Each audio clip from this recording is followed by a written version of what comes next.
спасибо за то, что вот столь непростое для нашей страны время они приняли вот такое мужское решение. Бу юлы Түбән Камадан китүчеләр күп түгел, 2 генә кеше. Тагын беренче көннән алар Россия армиясының элиталы бүлеген тулыландырачак, 80-нче Арктик бригадасын.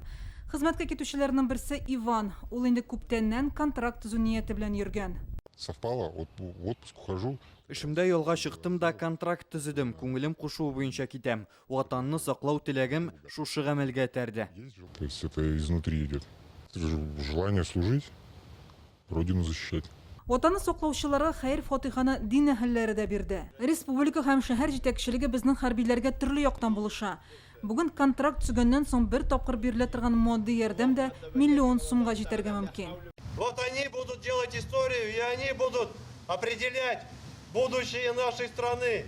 Хәрби комиссариат яныннан ирләр юлга кузгалды. Тиешле өйрәнүләр узганнан соң аларны махсус кием салым кирәк ярак белән тәэмин итү каралган. Шуннан соң төп хезмәт урыны СВО зонасына китәчәкләр. Лейтенант Фулин Александр Халин, Александр Лихачев, Яңа Гасыр каналы.